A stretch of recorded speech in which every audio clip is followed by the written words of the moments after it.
শবে বরাত আসলেই আমাদের দেশে এক সময় এগুলি নিয়ে এত বেশি মাতামাতি ছিল না, একভাবে চলছিল। কিন্তু এখন সামাজিক যোগাযোগ মাধ্যম ফেসবুক, ইউটিউব এইগুলির কারণে দেশে বিভিন্ন ধরনের আলেম ওলামা আছে, ওনাদের পক্ষে বিপক্ষে বিভিন্ন বক্তব্যগুলি আমাদের কানে চলে আসে, ঠিক না বেটি? এখানে শবে বরাতকে নিয়ে যে কাজটা করা হয়, এক পক্ষ তারা বলে যে শবে বরাতই নাই, শবে বরাতই। আবার আরেক পক্ষ বলে যে শবে বরাত আছে, শুধু আছে নয়, এটা নিয়ে আবার এক পক্ষ বাড়াবাড়ি করে। কি করে?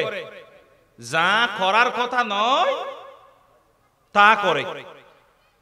আমি কিন্তু এই দুই দলের ভাই, এক দলেরও না। বাড়াবাড়িতেও নাই, সারাসারিতেও কথা বলে না। বাড়াবাড়িও হবে না, সারাসারিও হবে না। শবে বরাত নাই যারা বলে একেবারে, আমি তাদের দলে নাই। শবে বরাত আছে, শবে বরাত, শবে বরাত নামে নাই, আর কি অন্য নামে আছে। কোরআনে কি নামাজ আছে? নামাজ নাই। কোরআনে লেখা আছে সালাত, কোরআনে কি আছে? সালাত। নামাজ এটা ফারসি শব্দ। কি শব্দ? নামাজ শব্দ নাই আর কি, কিন্তু নামাজের কথা তো আছে, অন্য নামে আছে। সালাত কি নামে আছে? সালাত নামে আছে। তাহলে কি নামাজ নাই কোরআনে? কথা বলে না। নামাজ আছে কি না? কিন্তু নামাজ নামে নাই, আরেক নামে আছে। শবে বরাত নামে নাই, অন্য নামে আছে। লাইলাতুন নিসফে মিন শাবান, ওই তো রাত একটাই। আপনি শবে বরাত বলেন আর নিসফে শাবান বলেন, রাত কয়টা? ওই একটাই। ডোলাইজ যে, লটকাইজ যে, তাকিয়েজ যে, কথা কয়টা? রাত একটা আছে। এবং এই রাতের ফজিলতও আছে। এই রাতের কি সন্দেহ নাই, কোন সন্দেহ নাই। কিন্তু আরেক দল এই রাত নিয়ে একটু বেশি মাতামাতি করে ফেলেছে। মাতামাতি করতে গিয়ে তারা এটার মর্যাদা এত বেশি দিয়ে ফেলেছে, এই রাতটাকে তারা শবে কদরের মতো বানাই ফেলছে। এটাও বাড়াবাড়ি, এটাও কি? আপনারা আমার কথা বুঝতেছেন? ওরেও সম্মান করা পড়িব, বাপরেও সম্মান করা পড়িব, কিন্তু দুনিজন সম্মানিত, কিন্তু হনদিন ওর কি বাপর ফোন নিতে দিব না নামাতে, ওর এরেও সম্মান করা পড়িব, মারেও সম্মান করা পড়িব, কিন্তু তাই বলে কি ওরে মাও যাবে না নামাতে? শবে বরাতেরও মর্যাদা আছে, শবে কদরেরও মর্যাদা আছে, কিন্তু শবে বরাত শবে কদর হতে পারবে না। কথা কি বুঝতেছেন আমার? একদল শবে কদরের সমান বানিয়ে ফেলেছে শবে বরাতকে। শাবানের মধ্য রজনীকে একদল একেবারে বাড়াইতে বাড়াইতে শবে কদরের মতো বানিয়ে ফেলছে। কথা কি বুঝতেছেন? শবে বরাতকে শবে কদরের সমান বানানো যাবে না, তবে শবে বরাত একেবারে নাই এ কথাও বলা যাবে না। এটা হলো আলোচনার মূল কথা, এটা হলো আলোচনার কি। আমি সামনে আগাবো। এখন আসেন শবে বরাতে কি আছে আমাদের জন্য। শাবানের মধ্য রজনী এখানে আমাদের জন্য কি আছে আর শাবানের মধ্য রজনীতে আমাদের কি করা লাগবে, শাবানের মধ্য রজনীর ফজিলত পাওয়ার জন্য আমাদের কি ছাড়া লাগবে, আজকের আলোচনা হবে এটাই। আমি কি কথা বুঝাইতে পারছি আপনাদেরকে?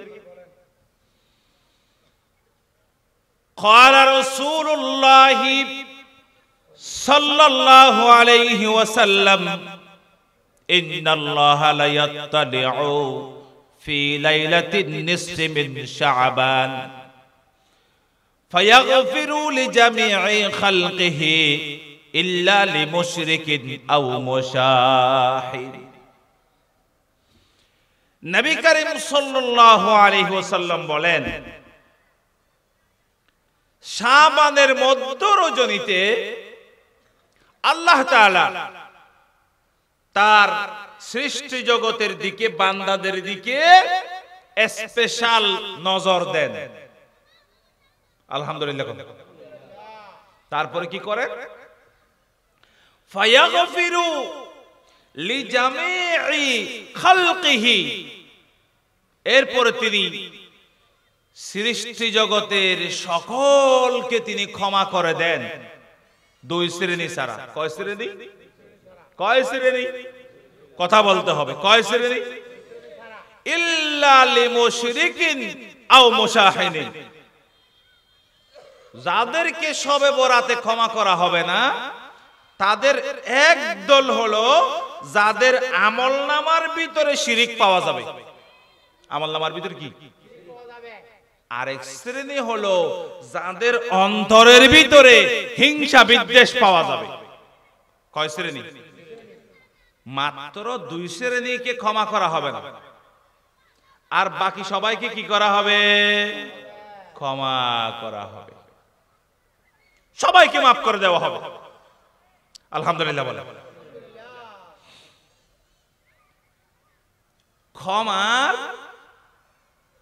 ক্ষমার বন্যা বয়ে যাবে, ক্ষমার বন্যা বয়ে যাবে, কিন্তু দুই শ্রেণীর মানুষের জন্য কি থাকবে না? কোনো ক্ষমা।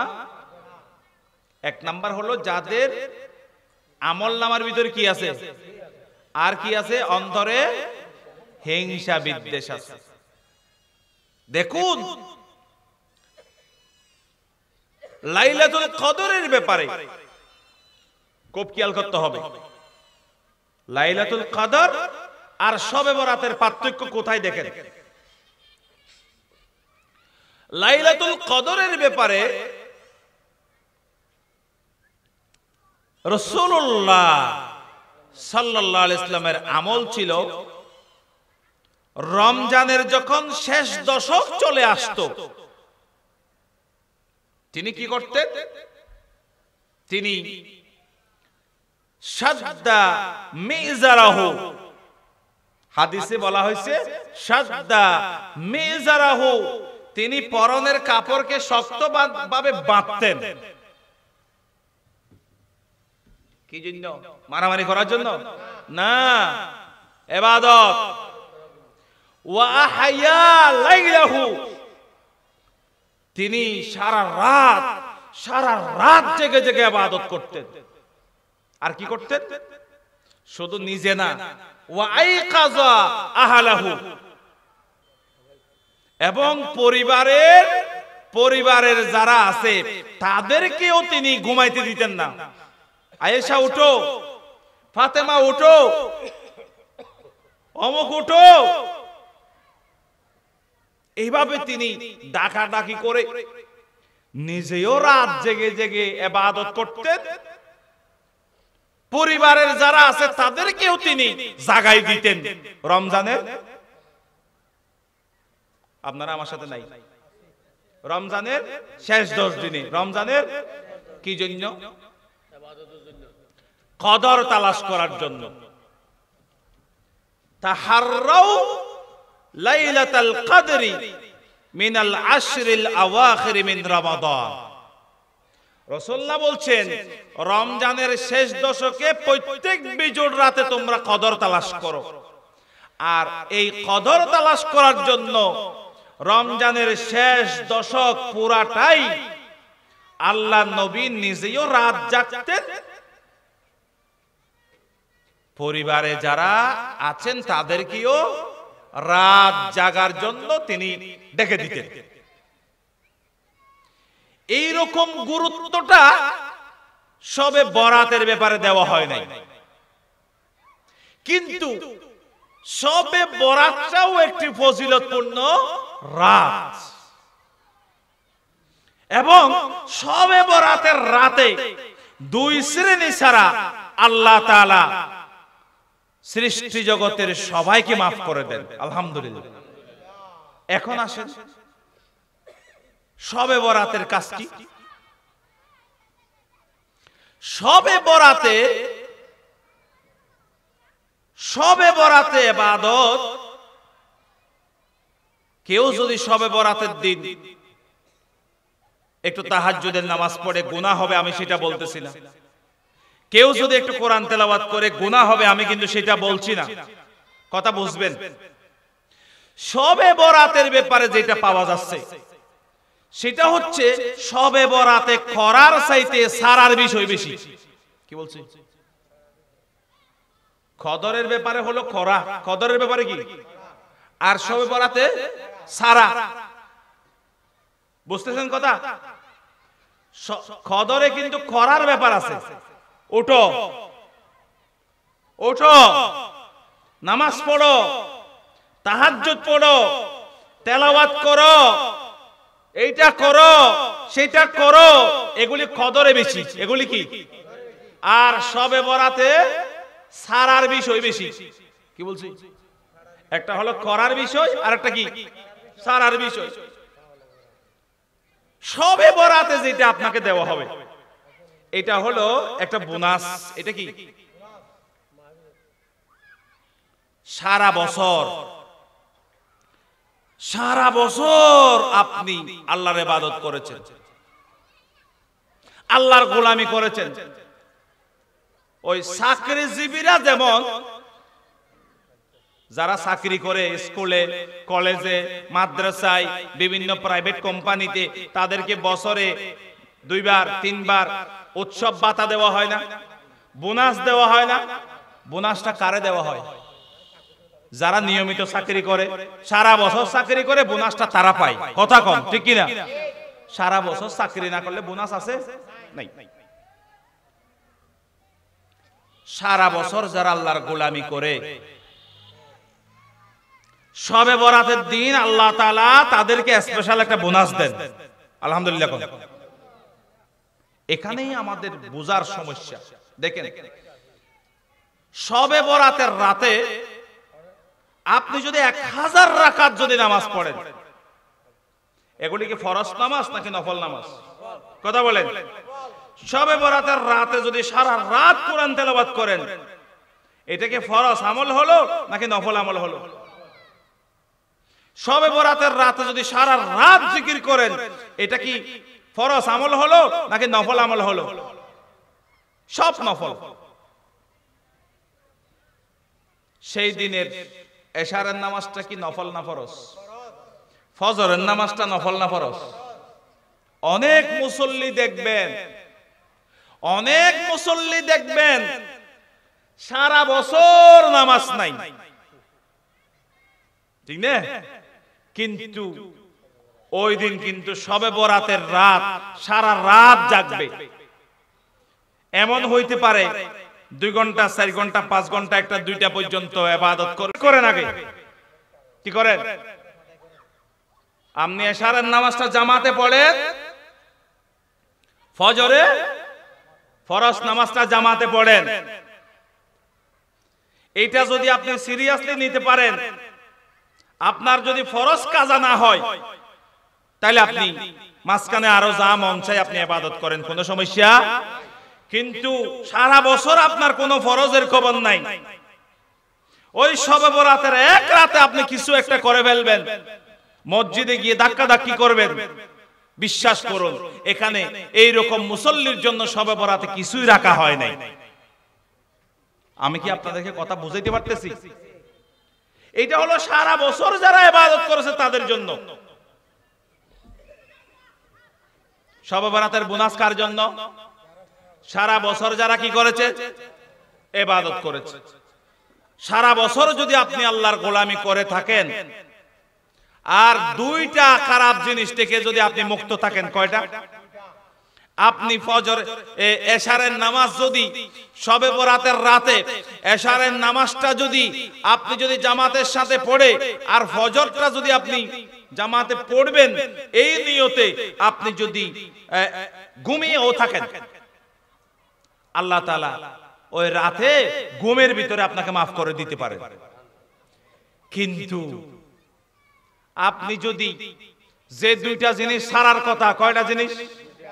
এই দুইটা জিনিস যদি আপনার ভিতরে রেখে দিয়ে আপনি শবে বরাতের রাতে 1000 রাকাত যদি আপনি নফল নামাজ পড়েন, কোরআন যদি 3 বার খতম করেন, হাজার হাজার বার যদি কয়েক লক্ষ যদি তাসবিহ তাহলিল করেন, আপনার কোনো ফায়দা শবে বরাতের রাতে হবে না।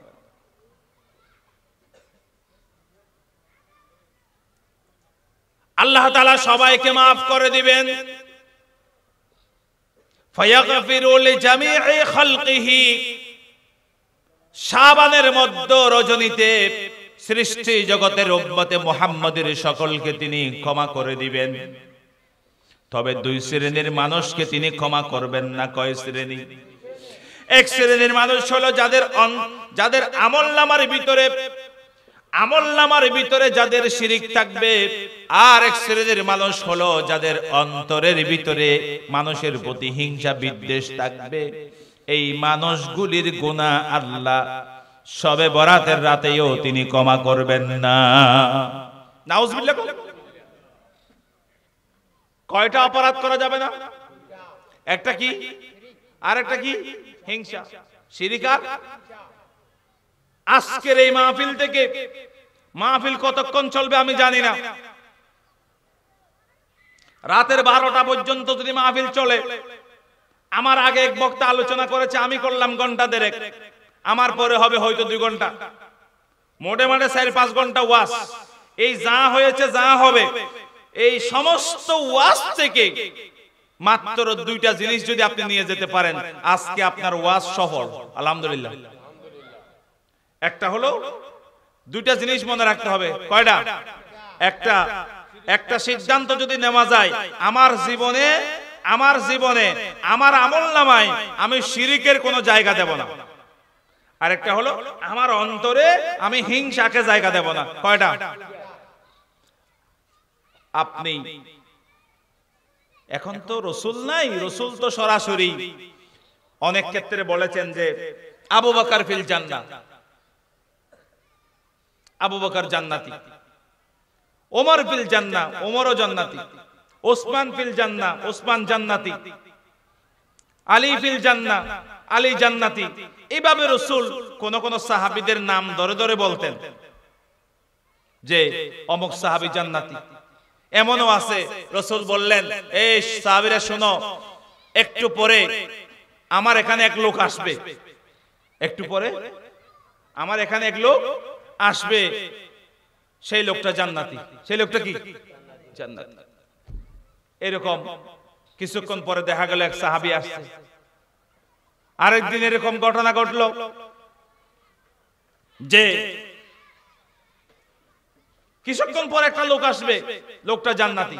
সাহাবীরা সবাই দেখলো, ও গতকাল যে লোকটা আসছিল আজকেও সেই লোকটা। তৃতীয় দিন আবার রাসূল বললেন, আজকে আমাদের এই মজলিসে একটা লোক আসবে, লোকটা জান্নাতি। দেখা গেল যে ওই লোকটা আবার আসছে। যার ব্যাপারে বলা হচ্ছে সে কিন্তু এগুলি জানে না, সে নাই, তার অনুপস্থিতিতে বলা হচ্ছে। তারপরে এক সাহাবী তার পিছু নিছে, এই সাহাবী, এই লোকটা এমন কি আমল করে আমি একটু দেখব। এই লোকের পেছনে পেছনে তার বাড়িতে চলে গেল, তার বাড়িতে গিয়ে মেহমান হয়ে গেল। 1 দিন 2 দিন 3 দিন তার সাথে থাকলো না, তেমন কোন আমল দেখা যায় না। লোকটা বলছে, ভাই আমি তো তোমার বাসায় আসছিলাম, আমি কিন্তু শুধু তোমার বাসায় এসে পিঠা পায়েস খাওয়ার জন্য আসিনি, আমি এসেছিলাম তোমাকে পরীক্ষা করার জন্য, তুমি কি আমল করো দেখার জন্য। কারণ রাসূলুল্লাহ বলেছেন তুমি তো ছিলা না, তোমার অনুপস্থিতিতে রাসূল বলেছেন একটা লোক আসবে, সে জান্নাতি। কিছুক্ষণ পর আমরা দেখলাম তুমি আসছো, দ্বিতীয় দিন আবার এই ঘটনা, তৃতীয় দিন আবার এই ঘটনা। কোন আমলের বিনিময়ে তুমি যে জান্নাতি, এটা আমি দেখার জন্য আসছিলাম। কই তোমার সাথে তো 3 দিন কাটাইলাম, আমি যেমন নামাজ পড়ি তুমিও নামাজ পড়ো, আমি যেটা যেটা করি, আমি কোরআন তেলাওয়াত করি তুমি কোরআন তেলাওয়াত করো, আমি তাসবিহ তাহলিল করি তুমিও করো, আমি যেরকম তুমিও সেরকম, তোমার তো স্পেশাল কোনো আমল দেখি নেই। রাসূল কেন এটা বললেন? তখন ওই সাহাবীটা বললেন, ভাই আসলেই তো আমার কোনো তেমন আমল নাই, আমিও তোমার মতো, তবে আমার একটা গোপন আমল আছে। আমার একটা কি আছে? তুমি যেহেতু জিজ্ঞেস করছো তোমাকে বলি, সেটা হচ্ছে আমি যখন রাতে ঘুমাতে যাই, প্রত্যেক দিন সারা দিন মানুষের সাথে মেলামেশা করতে গিয়ে বিভিন্ন জনের সাথে কথা কাটাকাটি হয়, তর্ক হয়, তারপরে কেউ আমাকে কষ্ট দেয়, আমি আবার আরেকজনকে কষ্ট দিই, এরকম তর্কাতর্কি মনোমালিন্য যা হয়, রাতে ঘুমানোর আগে আমি এগুলি সবাইকে আমি মাফ করে দিয়ে একেবারে ফ্রেশ একটা মন নিয়ে আমি ঘুমাইতে যাই। সুবহানাল্লাহ।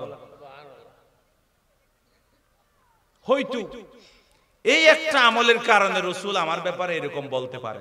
সুবহানাল্লাহ। তার মানে বোঝা গেল তার অন্তরের ভিতরে কি ছিল না? কথা বলে না, কি ছিল না? হিংসা ছিল না। এই জন্য রাসূল তাকে জান্নাতি বলেছেন। হিংসা আমাদের নেক আমলগুলি নষ্ট করে দেয়। ক্বালা রাসূলুল্লাহ সাল্লাল্লাহু আলাইহি ওয়াসাল্লাম, ইয়াকুম ওয়াল হাসাদ ফাইন্নাল হাসাদা ইয়াকুলুল হাসানাতি কামা তাকুলুন নারুল হাতাব। আল্লাহর নবী বলছেন, আমার উম্মতেরা তোমরা হিংসা থেকে, বিদ্বেষ থেকে বেঁচে থাকো, কেননা হিংসা মানুষের নেক আমলগুলি সেইভাবে নষ্ট করে দেয়, সেইভাবে জ্বালাই দেয়, যেইভাবে একটি আগুন লাকড়িকে জ্বালিয়ে পুড়িয়ে সারকার করে দেয়। বলুন নাউজুবিল্লাহ। হিংসার কারণে আপনার নামাজ, আপনার রোজা, আপনার তাহাজ্জুদ, আপনার সব ইবাদত শেষ হয়ে যাবে। রাসূল বেঁচে থাকতে তিনি ধরে ধরে জান্নাতি বলেছেন। আমি আপনাদেরকে ধরে ধরে জান্নাতি বলতে পারবো না, কিন্তু কোরআন এবং হাদিসের আলোকে এই কথা আমি নিশ্চিতভাবে বলতে পারি। আমরা আজকে যদি 2টা জিনিস ছেড়ে দেওয়ার সিদ্ধান্ত নিয়ে এখান থেকে যেতে পারি, মাহফিল সাকসেস এবং আল্লাহর জান্নাত নিশ্চিত হবে ইনশাআল্লাহ। আচ্ছা বলেন, এটার চাইতে কি আর কোনো কিছু দরকার আমাদের আছে? আমাদের কি এর চাইতে বেশি চাওয়া আছে? 1 নাম্বার কি বাদ দিতে হবে? শিরিক। 1 নাম্বার কি? 2 নাম্বার কি? হিংসা। এখন আসে শিরিকটা কি? শিরিকটা হলো একটা মারাত্মক গুনাহ। শিরিক একটা মারাত্মক অপরাধ। শিরিক এত বড় মারাত্মক অপরাধ, আল্লাহ তাআলা বলছেন কিয়ামতের দিন আমি বান্দাদের আমলনামার দিকে তাকাবো। আল্লাহ বলছেন ওয়াকাদিমনা ইলা মা আমিলু মিন আমালিন ফাজআলনাহু হাবাআম মানসুরা। আল্লাহ তাআলা বলছেন কিয়ামতের দিন আমি বান্দাদের আমলনামার দিকে যখন দৃষ্টি দেব, বান্দার আমলনামার ভিতরে যদি শিরিকের যদি সিটা ফোটাও যদি পাওয়া যায়, আমি ওই বান্দার আমলনামা আর দেখব না। ওই আমলনামাটা ধরে আমি এমন ভাবে ছুঁড়ে মারব, ধুলা বালির মতো আমি তার আমলনামা উড়াই দেব। নাউজুবিল্লাহ। শিরিক এত মারাত্মক গুনাহ, আপনার আমলনামার ভিতরে যদি শিরিক থেকে যায়, ওখানে আপনার নামাজ আছে, রোজা আছে, হজ আছে, আপনি বছরে বছরে উমরা করেন, লাখ লাখ টাকা দান করেন আল্লাহর রাস্তায়, অনেক আমল আছে আমলনামার ভিতরে, কিন্তু 1 ফোঁটা কি আছে? কথা বলেন, 1 ফোঁটা কি আছে? এক ফোঁটা শিরিকের কারণে আপনার ওই এগুলির আর কোনো হিসাব হবে না, বিনা হিসেবে জান্নাতে চলে যাবেন নাকি? হ্যাঁ, কোথায় আর কোনো হিসাব নাই। কিছু মানুষ বিনা হিসেবে যেমন জান্নাতে যাবে, আর কিছু মানুষ বিনা হিসেবে কোথায় যাবে? কারণ কি আছে আমলনামায়? কথা বুঝতেছেন? আমলনামার ভিতর কি আছে? আমলনামার ভিতরে শিরিক থাকার কারণে সে বিনা হিসেবে কোথায় চলে যাবে? কথা বলেন, সবাই বলতে হবে। আমলনামার ভিতরে শিরিক থাকলে ওখানে আর কত রাকাত তাহাজ্জুদ আছে, কত রাকাত আওয়াবিন আছে, ইশরাক আছে, তারপরে কয়টা হজ আছে, কয়টা উমরা আছে, কত লক্ষ টাকার দান আছে, এগুলি আর হিসাব হবে না। বিনা হিসেবে কোথায় যাবে? আমরা কি সবাই বিনা হিসেবে জাহান্নামে যেতে চাই? তাহলে কি করতে হবে? তাহলে কি করতে হবে? শিরক এত মারাত্মক গুনাহ। আল্লাহ তাআলা বলছেন, ওয়ামান ইউশরিক বিল্লাহি ফাকাদ হারামাল্লাহু আলাইহিল জান্নাতা ওয়া মাওয়াহুন নার। আল্লাহ পাক বলেন, যে ব্যক্তি আল্লাহর সাথে শিরিক করবে, আল্লাহর সাথে যে ব্যক্তি শিরিক করবে, আল্লাহ তাআলা তার জন্য জান্নাতকে চিরতরে হারাম করে দিবেন, আর জাহান্নামকে তার জন্য ঠিকানা বানিয়ে দেবে। শিরিক হলো একটা ভয়ঙ্কর গুনাহ। কি গুনাহ? কোরআন বলছে, ইন্নাশ শিরকা লা যুলমুন আযীম। শিরিক হচ্ছে মস্ত বড় জুলুমের নাম। আল্লাহ শিরিক বরদাস্ত করেন না। শিরিক যদি আমলনামার ভিতরে থাকে, শবে বরাতের দিন মসজিদে গিয়ে ধাক্কাধাক্কি করে কোনো ফায়দা হবে না ভাই। খারাপ লাগতেছে কথা? আপনাদের কি আমার কথা খারাপ লাগতেছে? খামাখা ওখানে গিয়ে মসজিদে ধাক্কাধাক্কি করেন না, লাভ নাই। ওখানে এর আগের দিনের মুসল্লি আছে না? কথা বলেন, এর আগের দিন কেন আসেন না আপনি? এর আগের দিনে এশারের নামাজ ফরজ ছিল না? আর ভাই কথা কন না কেন? এর আগের দিন এশারের নামাজ ফরজ ছিল কিনা? এর আগের দিন ফরজ ছিল কিনা? তখন আপনি কইছিলেন এর আগের দিন নাই, এর আগের দিন নাই, এর আগের দিন নাই। আপনি গেছেন শবে বরাতের দিন। আমলনামার ভিতরে যদি শিরিক থাকে, শবে বরাতের দিন মসজিদে গিয়ে কপাল ঘষে ফেললেও কোনো কাজ হবে না। আগে কি মুক্ত হতে হবে? কথা বলেন, আগে কি মুক্ত হতে হবে? শিরিক মুক্ত হতে হবে। এখন আসেন একটু শিরিক নিয়ে কথা বলি। কারণ যে শিরিক আমাদেরকে শবে বরাতের রাতে সওয়াবের বন্যা বয়ে যাবে, ক্ষমার বন্যা বয়ে যাবে, আল্লাহ তাআলা সৃষ্টি জগতের সবাইকে মাফ করে দিবেন, উম্মতে মুহাম্মদের সবাইকে মাফ করে দিবেন। সেই রাতেও দুইজনকে মাফ করবেন না। কয়জন? এক নাম্বার শিরিকওয়ালা, দুই নাম্বার কি? হিংসাওয়ালা। শিরিকের ব্যাপারে জানতে হবে না? আচ্ছা, এখন আমি যদি কোরআন হাদিসের আলোকে শিরিকের কথাগুলি যদি আমি বলি, এ তো মারাত্মক গুনাহ। এই কোরআন থেকে যদি আমি আপনাদেরকে বলি, আপনারা কি আজকে শিরিক থেকে বাঁচার, শিরিক ছেড়ে দেওয়ার, শিরিকি কর্মকাণ্ডগুলি থেকে আপনারা নিজেদেরকে বাঁচিয়ে আপনারা কি আজকে তওবা করতে রাজি আছেন? চূড়ান্ত তওবা কিন্তু রাজি? চলেন তাইলে কেমনে রাজি? শিরিক আমি তো করবই না। যে শিরিকের ভিতরে আছে, যে দল শিরিকের ভিতরে আছে, আমি এগুলি সব ছেড়ে দেব। রাজি আছেন কিনা? আমরা সব ছাড়তে পারি, কিন্তু কাকে ছাড়তে পারবো না? আল্লাহর জন্য। সাহাবীরা তো এরকমই ছিলেন। সাহাবীরা আল্লাহর জন্য প্রয়োজনে নিজের বাইকে ছেড়ে দিয়েছে, বাপের বিরুদ্ধে অস্ত্র ধারণ করেছে। এটা ঈমান। এটা কি? বদরের যুদ্ধে এক পক্ষে হযরত আবু বকর সিদ্দিক রাদিয়াল্লাহু তাআলা, আর এক পক্ষে আওফ সিদ্দিকের ছেলে, তখনও মুসলমান হয় নাই, আব্দুর রহমান। কি নাম? বদরের যুদ্ধে মদিনা থেকে যুদ্ধ করার জন্য রাসূলের সাথে এসেছেন আবু বকর সিদ্দিক রাদিয়াল্লাহু তাআলা। আর মক্কা থেকে গেল কে? মক্কা থেকে যারা গেছে কাফের, আবু জাহেলের নেতৃত্বে কাফেরদের একটা দল গেছে না, সেখানে আবু বকর রাদিয়াল্লাহু তাআলা আনহুর ছেলে আব্দুর রহমানও ছিল। এক পক্ষে বাপ আর এক পক্ষে কি? এই যে বাপ আর ছেলের ভিতরে মুখোমুখি করে দিল কে? ঈমান। কে? ঈমান এমন জিনিস, ঈমান এমন জিনিস ছেলেকে বাপের বিরুদ্ধে অস্ত্র ধারণ করতে বাধ্য করে, বাপকে ছেলের বিরুদ্ধে অস্ত্র ধারণ করতে বাধ্য করে। এটার নাম হলো ঈমান। এটার নাম কি? কিন্তু আজকে কিছু মুসলমানদেরকে দেখলে আমাদের কষ্ট লাগে, যারা দুনিয়াবী স্বার্থের জন্য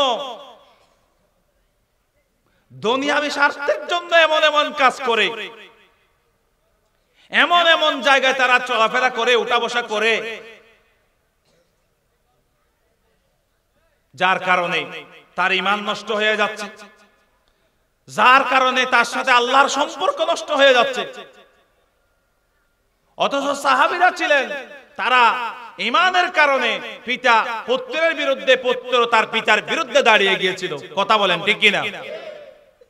ঈমানের কারণে তারা নিজের স্ত্রীকে তালাক দিয়েছে, আবার স্ত্রী তার স্বামীকে ডিভোর্স দিয়েছে। কিসের কারণে? ঈমান। ঈমানের কারণে স্বামীকে ছেড়ে দিয়েছে। এরকম ঘটনা সাহাবীদের ভিতরে আছে। স্ত্রীকে ছেড়ে দিয়েছে, সাহাবীদের ভিতরে আছে। ভাইয়ের বিরুদ্ধে ভাই, ভাইয়ের বিরুদ্ধে ভাই দাঁড়িয়ে গেছে, এটার নাম হলো ঈমান। এটার নাম কি?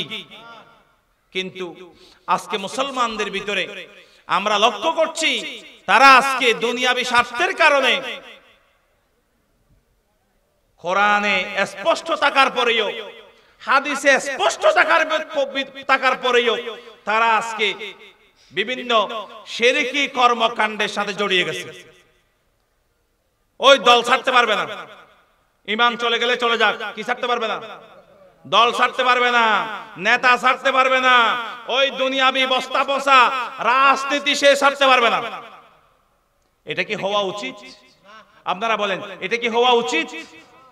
আমি কোন দলের নাম নেব না, কোরআন হাদিস থেকে আমি শিরকের কথাগুলি তুলে ধরবো।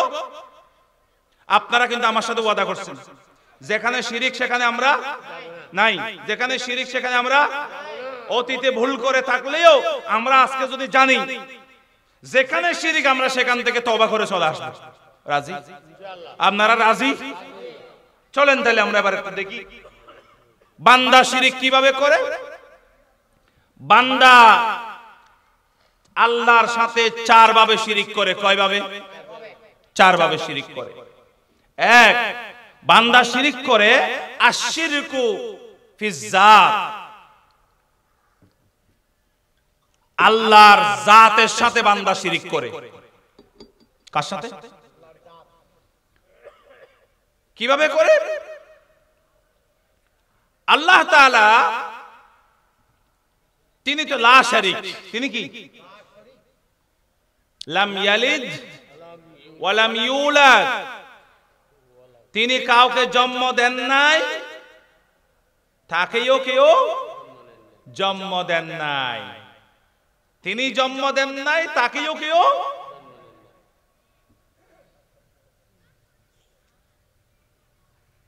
কিন্তু খ্রিস্টানরা কি করেছে? তারা বলছে ঈসা আলাইহিস সালাম আল্লাহর ছেলে। নাউজুবিল্লাহ। কম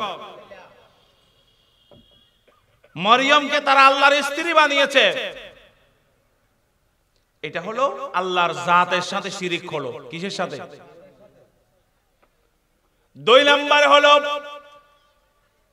আশিরকু বিস সিফাত, বান্দা আল্লাহর গুণের সাথে শিরিক করে, আল্লাহর সিফতের সাথে শিরিক করে। আল্লাহর কিছু গুণ আছে না? আল্লাহর গুণবাচক নাম কয়টা? 99টা। কয়টা? আর রহমান, আর রহিম, কেমন? আর রাজ্জাক, এইভাবে আস-সাত্তার, এরকম আল্লাহর 99টা সিফাতি নাম আছে। কয়টা? আমরা কি ঈমান আনার সময় এগুলি বাদ দিয়ে ঈমান আনছিলাম নাকি এগুলি সহ ঈমান আনছিলাম? আমানতু বিল্লাহি কামা হুয়া বিআসমাইহি ওয়া সিফাতিহি ওয়া কাবিলতু জামিআ আহকামিহি ওয়া আরকানিহি। বলি নাই? এগুলি তো ওই সেই ছোটকালে সবাই আমরা এগুলি মুখস্থ করছি, কিন্তু অর্থ বোঝার চেষ্টা করি না। এখানে আপনি কি বলছেন জানেন? এখানে আপনি বলছেন, আল্লাহ আমি তোমার উপর ঈমান আনলাম। তোমার উপর? শুধু তোমার জাতি নামের উপরে না, তোমার জাতের উপরে শুধু ঈমান আনি নাই, তোমার জাতের উপরে ঈমান এনেছি, আর তোমার যতগুলি গুণ আছে এই গুণের উপরেও কি আল্লাহর জাতের সাথে যেমন শিরিক করা যাবে না, আল্লাহর গুণের সাথেও শিরিক করা। এখন আসেন, আমি ৯৯টা তো আপনাদেরকে উদাহরণ দিয়ে দিয়ে বলতে পারবো না, একটা দুটা বলি। আল্লাহর একটা নাম আছে আর রাজ্জাক। কথা বলেন, রাজ্জাক মানে কি? রিজিক দাতা। রাজ্জাক মানে কি? তার মানে রিজিকের মালিক কে? আপনি যখন রাজ্জাক, আল্লাহকে যখন রাজ্জাক বলে স্বীকার করেছেন, তাহলে আপনি রিজিক দাতা মেনে নিলেন কারে? তারপরে আল্লাহর একটা নাম হলো রব, রব্বুল আলামিন। রব্বুল, আল্লাহর একটা পরিচয় হলো রব। রব মানে পালনকর্তা, ওটার ভিতরে সৃষ্টিকর্তাও আছে। খালেক মানে সৃষ্টিকর্তা, তবে রবের ভিতরেও সৃষ্টিকর্তার একটা অর্থ আছে। যাই হোক, তাহলে পালনকর্তা কে আমাদের? এখন আমরা আল্লাহকে রিজিক দাতা বলার পরেও, আমরা আল্লাহকে পালনকর্তা বলার পরেও আমরাই তো আবার বলি, কেউ মনে করেন আপনাকে একটু উপকার করলো, চেয়ারম্যান সাহেব একটু উপকার করলো, মেম্বার সাহেব একটু উপকার করলো, এমপি সাহেব একটু উপকার করলো, আপনি কৃতজ্ঞতা জানাতে গিয়ে বলে ফেললেন, হয়তো চেয়ারম্যান সাহেব নইলে হয়তো আই মরে গেলাম। আছে না নাই? হয়তো এমপি সাহেব আর এন উপহার গুজে দে, হয়তো আই এমপি সাহেব নইলে হয়তো একবারে মরেই গেলাম। ঠিক না বেটি? এমপি সাহেবের মাধ্যমে, চেয়ারম্যান সাহেবের মাধ্যমে হয়তো আল্লাহ তাআলা আপনার কাছে একটা রিজিক পৌঁছিয়েছে। এটার আসল মালিক কে? আসল মালিক কে? ওইভাবে বলার কারণে আপনি আল্লাহর গুণের সাথে শিরিক করে ফেললেন। তারপরে আপনি কি করলেন? আপনি সন্তান হত্যা করলেন রিজিকের দোহাই দিয়ে। এই যে পরিবার পরিকল্পনা আছে না, দুটি সন্তানের বেশি নয়, একটি হলে আরো ভালো হয়, আছে না? বাচ্চা বন্ধ করলেন, কি দোহাই দিলেন? খাওয়াবো কোত্থেকে? এতগুলি যদি বাচ্চা হয় আমি খাওয়াবো কোত্থেকে? আছে না? আপনি কি ওই বাচ্চার রিজিকের মালিক কি? আপনি রিজিকের মালিক কে? আল্লাহ তাআলা বলছেন, ওয়ামা মিন দাব্বাতিন ফিল আরদি ইল্লা আলাল্লাহি রিজকুহা। জমিনে, আসমানে, জমিনে যত প্রাণী আছে আল্লাহ বলেন সকলের রিজিকের দায়িত্ব আমি আল্লাহর। সুবহানাল্লাহ। কোন দায়িত্ব কার? আপনি কেন রিজিকের দোহাই দিয়ে বাচ্চা বন্ধ করলেন? প্রসঙ্গক্রমে বলি, জন্ম নিয়ন্ত্রণের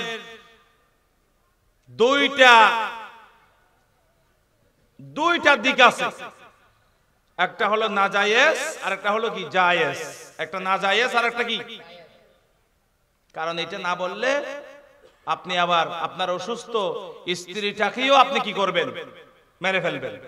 বলে রাখি, রিজিকের দোহাই দিয়ে খাওয়াবো কোথায় থেকে, পড়াবো কোথায় থেকে, এই দোহাই দিয়ে যদি জন্ম নিয়ন্ত্রণ করা হয়, বাচ্চা বন্ধ করা হয়, এটা নাজায়েজ পদ্ধতি, এটা হবে শিরকি পদ্ধতি। কারণ আপনি আল্লাহকে রব, আল্লাহকে রিজিক দাতা মানেন নাই। আরেকটা পদ্ধতি হলো জায়েজ, আরেকটা পদ্ধতি হলো কি? সেটা কি? সেটা হলো যদি দেখা যায় একটা মা বাচ্চা ডেলিভারি করতে গিয়ে একবার তার সিজার হয়েছে, আরেকটা বাচ্চা সিজার হয়েছে, আরেকটা বাচ্চা সিজার হয়েছে, 2 বার 3 বার, আছে না? অথবা অন্য কোনো একটা রোগ থাকতে পারে, যেই রোগের কারণে অথবা সিজারের কারণে ডাক্তার বলল যে এই মা যদি এইভাবে যদি ঘন ঘন বাচ্চা ডেলিভারি করে তার জীবনের ঝুঁকি আছে। কি আছে? তাহলে ইমানদার অভিজ্ঞ কোন ডাক্তারের পরামর্শ যদি থাকে যে আপনাকে বিরতি নিতে হবে, আপনি তখন জন্ম নিয়ন্ত্রণ করতে পারবেন। এটা জায়েজ। এটা কি? মায়ের জীবন বাঁচাতে অথবা বাচ্চার জীবন বাঁচাতে, দুইটার কোন একটা হতে পারে। আমি কি কথা বুঝাইতে পারছি আপনাদেরকে? তাহলে মানুষ এইভাবেও শিরিক করে যে তিনি বিশ্বাস করতে চাচ্ছেন না রিজিকের মালিক যে আসলে কে? আল্লাহ। কয়টা পাইছেন এখন শিরিকের পদ্ধতি? দুইটা বলছি, দেখুন, জাতের সাথে গুণের সাথে, জাতের সাথে গুণের সাথে, দুইটা বলছি এখন। 3 নাম্বার হলো বান্দা শিরিক করে আল্লাহর ক্ষমতার সাথে। আশিরকু ফিল ইখতিয়ারাত, কিসের সাথে? আল্লাহর ক্ষমতার সাথে। একটু জিকির করেন, লা ইলাহা ইল্লাল্লাহ, লা ইলাহা ইল্লাল্লাহ, আলহামদুলিল্লাহ, লা ইলাহা ইল্লাল্লাহ, লা ইলাহা ইল্লাল্লাহু মুহাম্মাদুর রাসূলুল্লাহ সাল্লাল্লাহু আলাইহি ওয়াসাল্লাম। আলোচনার এখন যে পর্যায়ে আমরা এসেছি, কঠিন আলোচনাটা এখন হবে। কথা বলে এখন কি আলোচনা হবে? এতক্ষণ যা বলেছি এগুলো এত কঠিন ছিল না। এখন যে আলোচনা করব এটা হলো কঠিন আলোচনা। কি আলোচনা? আল্লাহর জাতের সাথে শিরিক করার যেমন সুযোগ নাই, আল্লাহর গুণের সাথে শিরিক করার যেমন সুযোগ নাই, আল্লাহর ক্ষমতার সাথে শিরিক করারও কোনো সুযোগ নাই। এবার আসে আল্লাহর ক্ষমতার সাথে আমরা কিভাবে শিরিক করতেছি। বাংলাদেশে কতগুলা দল আছে? ইসলামী দল। কতগুলা দল আছে? কয়েকটা ইসলামী দলের নাম বলেন। বলেন না? জামাত ইসলাম, হেফাজত ইসলাম, নেজামে ইসলাম, ইসলামী ঐক্য জোট, এগুলি ইসলামী দল। এগুলি কি? আরো আছে এরকম যা আছে।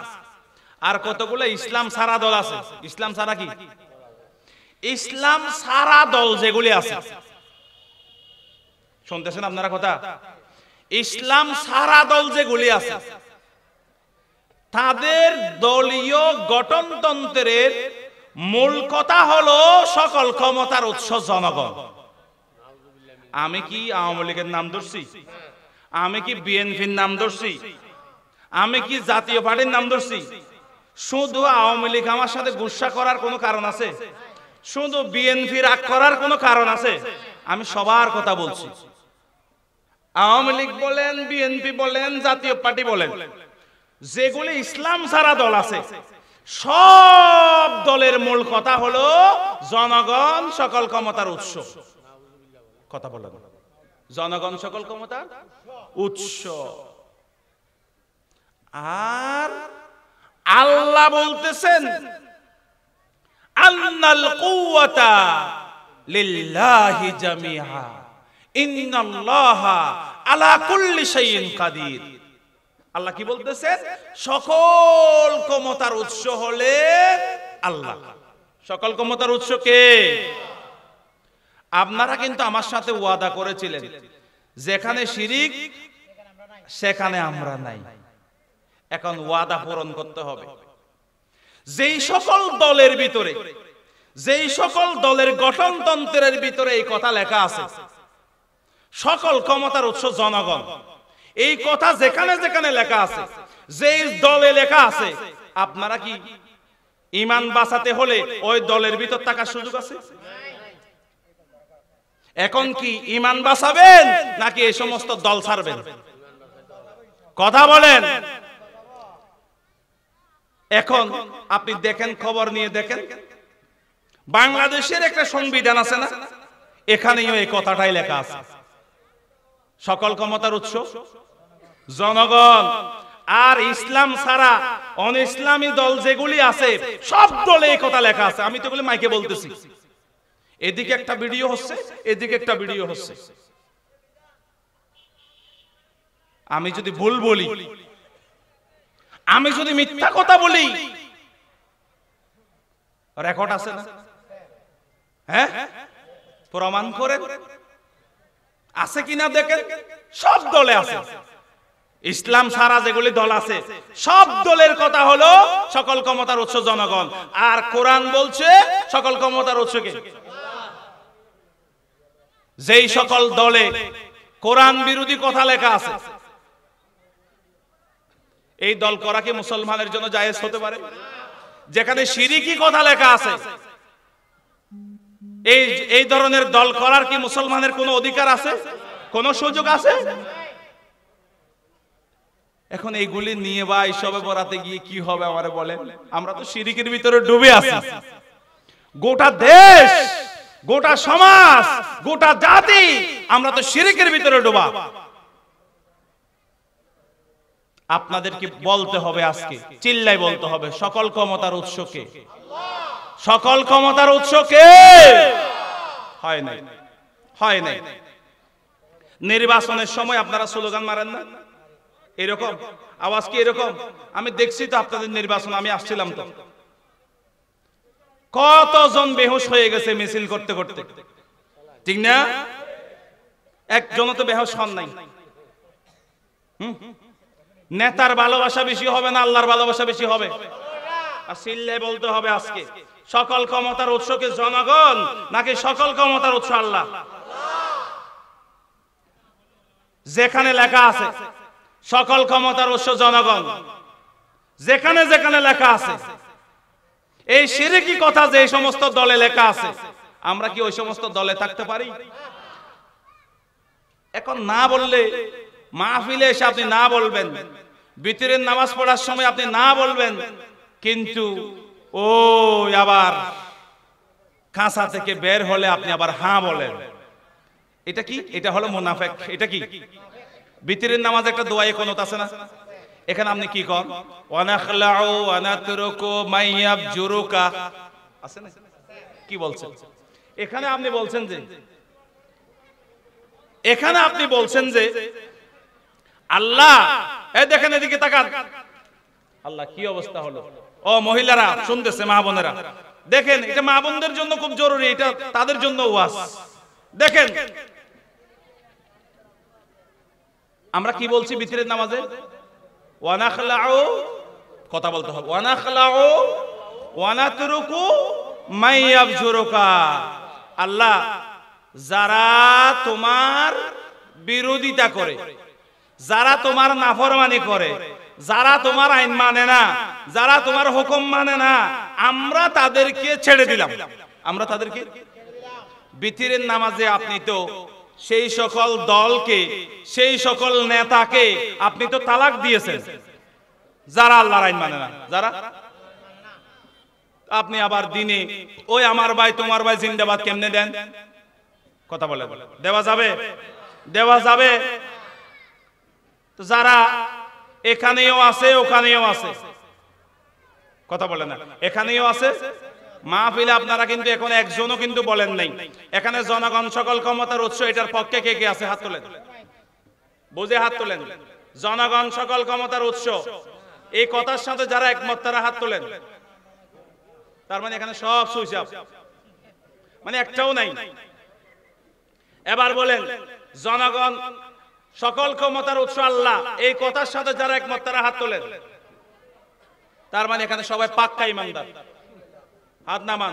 তাইলে এখানে যারা আছে আমি ধরে নিলাম এখানে আজকে থেকে ইসলামী দলের বাইরে কেউ নাই, ঠিক কিনা কোন? জায়েজ না এটা মুসলমানের জন্য?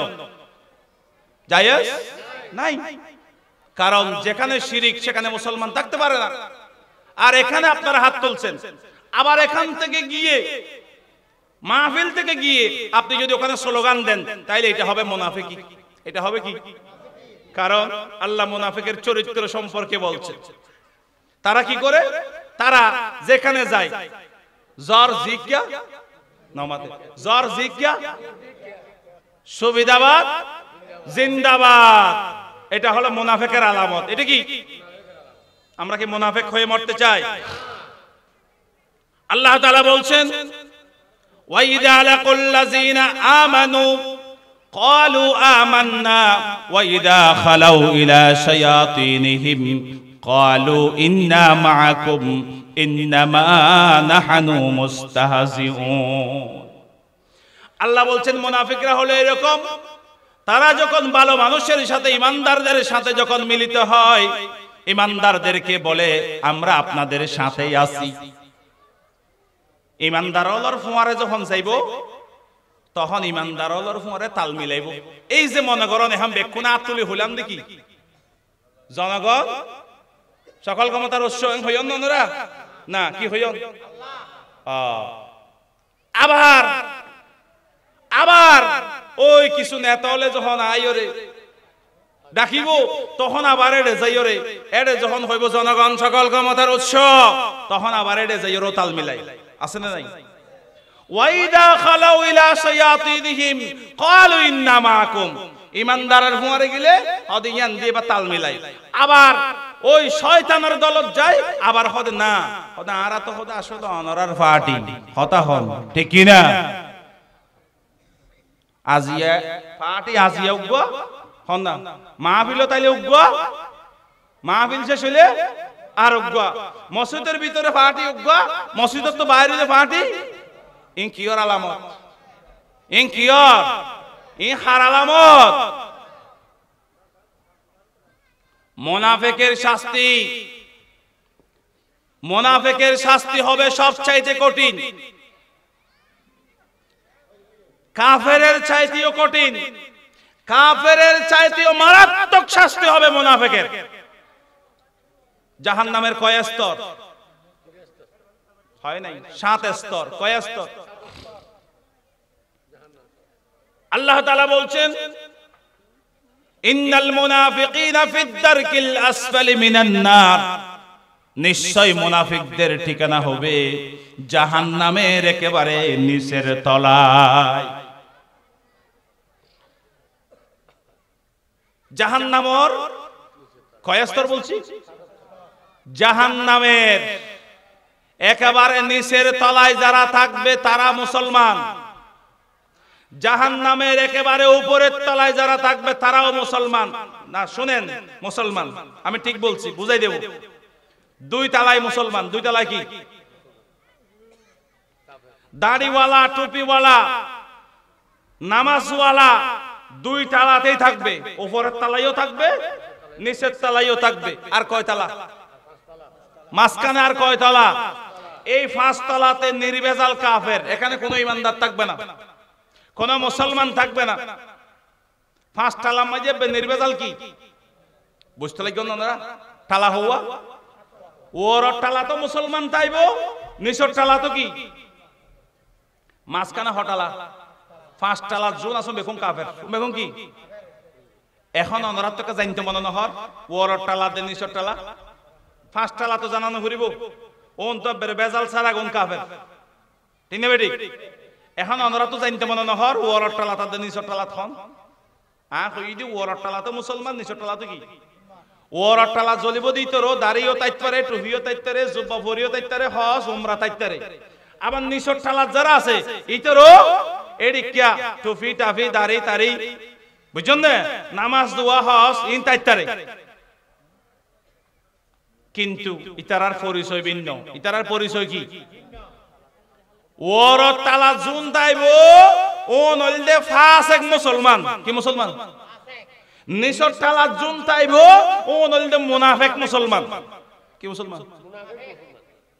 ইতারা ডাইরেক্ট কাফের ন, ইতর হইলে মুনাফেক। ইতারা কি? মাহফিল তো যায় মাঝে মাঝে, মসজিদও যায় মাঝে মাঝে, আবার অডও যায়। কথা কি বোঝা যায়? কথা কি বুঝতেছেন? আর উপরের তলায় যারা থাকবে এরা হলো গুনাহগার মুসলমান। এরা কি? এরা আসলে মুনাফেক না, এরা আসলে এদের অন্তরটা ফ্রেশ। অন্তরটা কি? কিন্তু কোন কারণে শয়তানের ওয়াসওয়াসায় পড়ে কিছু গুনাহ কাটা হয়ে গেছে, কিছু গুনাহ কাটা হয়ে গেছে। মনে করো বিভিন্ন অপরাধের বিভিন্ন শাস্তি অধীনে মনে করেন 3 মাসের জিয়ল, 6 মাসের জিয়ল, 5 বছরের জিয়ল, 10 বছর জিয়ল, যাবজ্জীবন, আমৃত্যু কারাদণ্ড, বিভিন্ন ডইলা নাই। কিছু মানুষের শাস্তি বোধহয় 6 মাসের জিয়ল, মানে গুনাহ কা বেশ হয়ে গিয়ে তুমি 6 মাস জলি তলি তারপর আইও। ওনল দফা আছে, ওনল কি ঈমান ঠিক আছে? ফোন না কি ঠিক আছে? ঈমান ঠিক আছে নি, এড়ে সমস্যা নাই। কিছু আমলত ঘাটতি আছে, এইবার তো 3 মাস হারিয়া হরি বুঝিও, এইবার তাই বোধ ওরটালাত, এইবার তাই বোধ হড়ে, এবার কিছুদিন বাদে কিন্তু শাস্তি শেষ হইলে হড়ে যাইবই, হড়ে যাইবই। ওইতে তাই বোধ এব্বে নিছে হড়ে। মুনাফিক কি হন? মুনাফিক তো নামাজ না পড়ে। হ্যাঁ, মুনাফিক মসজিদে বোধ তাই বোধ রাসূলের যুগত মদিনার জিবা মুনাফিকের সর্দার আসছিল আব্দুল্লাহ বিন উবাই। মসজিদত নয়তো নামাতে, মসজিদত নয়তো মসজিদত তাইতো বাজ, দাড়িও আছিল, টুপিও আছিল, জুব্বা ফরি বেকিন আছে। তো জুব্বা ফরি থাকি নামাজ পড়িওর যদি মুনাফিকের সর্দার ইত্যারে এ যুগন মাইজে নামাজ পড়িওর মুনাফিক নারিব নামাতে, নামাজ পড়ি মুনাফিক নইব। আছে না নাই? আছে না নাই? মুনাফিক সর্দার আব্দুল্লাহ বিন উবাই, তার নামাজ ছিল, তার জুব্বা ছিল, তার টুপি ছিল, তার পাগড়ি ছিল, তার দাড়ি ছিল, তার সব ছিল। কি চাই না জানেন? এই বেটা আল্লাহর জমিনে আল্লাহর দিন প্রতিষ্ঠিত হোক এটা চায় নাই। নাউজুবিল্লাহ। এই কারণে তার নামাজ রোজা এগুলি কাজে আসে নাই। মুনাফিকের শাস্তি কাফেরও একেবারে নিচে তাইব। জাহান্নামের মনে করেন অন যদি নিচতে জ্বলে, অনরা আশাতে আসন না তো অনিবা নিচতে জ্বলি জ্বলি তো ওর মিকে উঠে, ঠিক না বেটি? আচ্ছা হন চাই অনর তাপ কি নিচর টালাত বেশি লাগিব নাকি 2 টালাত বেশি লাগিব? দূর বাবা, অন তো ডাইরেক্ট লাগাইয়া আছে তখন টালাত, নিচর টালাত অন তো নিচর তো জ্বালাই দিয়ে হড়ে বেশি জ্বলিব, গরম হড়ে বেশি হইব। আর একখানা সময় বোধ হড়ে দ্বিতীয় তালাত, আর একখানা সময় বোধ হন্টালাত, আর একখানা সময় বোধ হন্টালাত, আর একখানা সময় বোধ হন্টালাত। তাহলে যারা একেবারে ওরে আছে কি মুসলমান হইলাম? পরে ফেলিব কি মুসলমান? হ্যাঁ, ইতারা একবারে গরম হম্মা, একবারে হম্মা। মাজতি 5টা লাশ তুম কাফের, তবে গরম একবারে বেশি গো হম না নিসর্গ এড়ে দিব দে হারে। আর মুনাফিক খদম হড়ে থাকে, মসজিদত থাকে, মাহফিলত থাকে, ভালো জায়গাতো থাকে, খারাপ জায়গাতো সারিমিককে থাকে দিতেরি, ঠিক না বেটি?